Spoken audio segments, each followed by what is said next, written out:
Hello नमस्कार, कैसा है मेरा यूट्यूब परिवार। आज हम बात करेंगे सभी किसान भाइयों से। जितने भी किसान भाई हैं उनके लिए वो एक अंतिम मौका है। अगर आप अपने लोन में राहत चाह रहे हो, चाहते हो कि लोन में कुछ बढ़िया हो जाए, डिस्काउंट वगैरह मिल जाए, तो समझिए कि मार्च का महीना अगर चला गया तो आपको पूरे साल इंतज़ार करना पड़ेगा कब गवर्नमेंट की स्कीम आएगी और कब इसका आप लाभ उठा सकोगे। क्योंकि देखिए, मार्च में मेरे कई सब्सक्राइबर हैं जो हर शनिवार के दिन उनको डिस्काउंट मिल रहा है, उनको ऑफ़र किया जा रहा है। कुछ 19-20 होता है पर उनको ऑफ़र मिल जाता है। तो आज हम लोग बात करेंगे सभी किसान भाइयों से जो कि चाह रहे हैं कि उनके लोन में कुछ डिस्काउंट मिले, उनको लोन से थोड़ी सी राहत मिले। वो काफ़ी ज़्यादा परेशान है, अपने लोन को नहीं पे कर पा रहे हैं। तो ये वीडियो आपके लिए है। ये अंतिम मौका है, इसको चूकिएगा नहीं। अगर आप इस बार चूक जाओगे तो दोबारा कम मौका मिलेगा।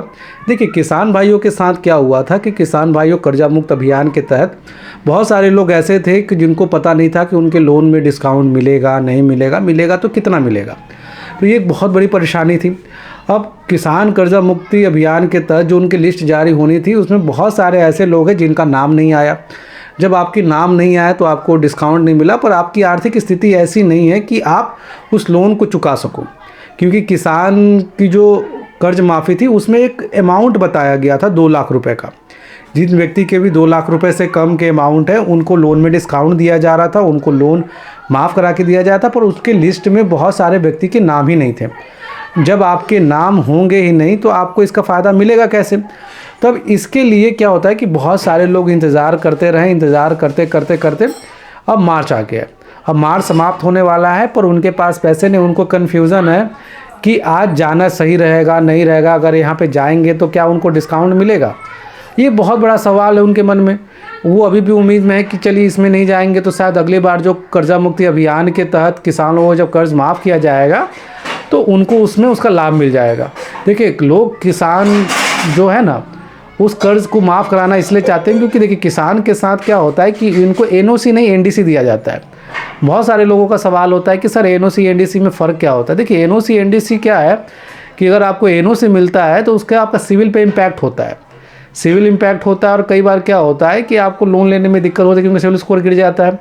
एनओसी उसको भी मिलता है जो लोन क्लियर करता है, एनओसी उसको भी मिलता है जो लोन को बीच में छोड़ के सेटलमेंट कराता है। तो एनओसी में ये क्लियर नहीं हो सकता कि आपने बैंक का पूरा बकाया दे दिया है। एनडीसी उसको मिलता है जिसके ऊपर कोई भी बकाया है ही नहीं, नो ड्यू सर्टिफिकेट। अब जितने किसान लोग हैं जब उनके कर्ज को माफ़ किया जाता है तो इनको एनओसी नहीं दिया जाता, इनको एनडीसी दे दिया जाता है। कहने का मतलब है कि ये पैसे अब गवर्नमेंट देगी या जिसने प्रॉमिस किया है वो इसको बाकी पैसे दे देगी। जब एनडीसी मिल जाता है तो उनके सिविल को ख़राब नहीं किया जाता और भविष्य में अगर वो किसान चाहे तो दोबारा लोन ले सकता है, इसमें कोई भी परेशानी नहीं होती। अब सवाल आता है कि चलिए उस समय का इंतज़ार करते करते लोग कब तक इंतज़ार करें। अभी मार्च का समय था, सभी बैंकों के ऑफर्स चल रहे थे, तो लोक अदालत हुआ। जैसे मैं बताऊं कि 8 मार्च से ही पूरा प्रोसेस चल रहा था और हर शनिवार को भी, आज के दिन में 22 तारीख की बात करूं तो आज भी बहुत सारे लोग गए हैं जिनको डिस्काउंट मिले, अलग अलग डिस्काउंट मिले, डिपेंड करता है लोन अमाउंट क्या था। बहुत सारे लोग चाहते थे कि कम से कम और कुछ नहीं उनके मूलधन पे भी समझौता कर लिया जाए। तो बहुत सारे लोग गए। आज सुबह बात चल रही थी कि अच्छे खासे डिस्काउंट है, सर बात करने के लिए तैयार है। अगर आपको भी चाहें तो मैं आपको बता दूं अगले शनिवार को ही आपको फिर से एक मौका मिलेगा।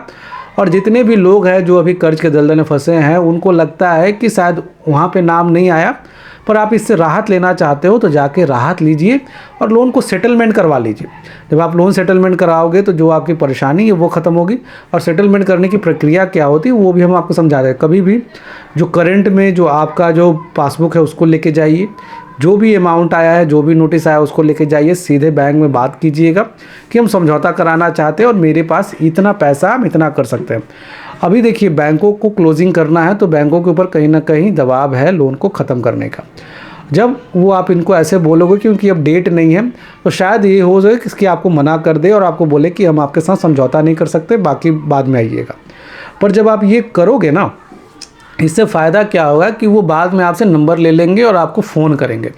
और उस समय जो आपको डील मिलेगा वो अपने फाइनल डील को प्रेजेंट कर रहे होंगे, क्योंकि अब उनके पास भी मौका नहीं है कि क्योंकि डेट बहुत ज़्यादा पार हो चुका है कि जो भी पैसे आ रहे हैं, जितने भी पैसे आ रहे हैं उसमें से एक फ़ाइनल वो बोलेंगे। तो इस समय जो भी सेटलमेंट हो रहा है ना, वो खुल के उस अमाउंट को बोलेंगे जिससे कम से कम वो सेटलमेंट कर सकते हैं। तो जितने भी व्यक्ति अभी चाह रहे हैं कि उनका समझौता हो जाए, उनको सेटलमेंट मिल जाए, ये उनका गोल्डन पीरियड है। देखिए, इसको चूकिएगा नहीं तो शायद दोबारा आपको जो मौका मार्च के बाद ही मिले।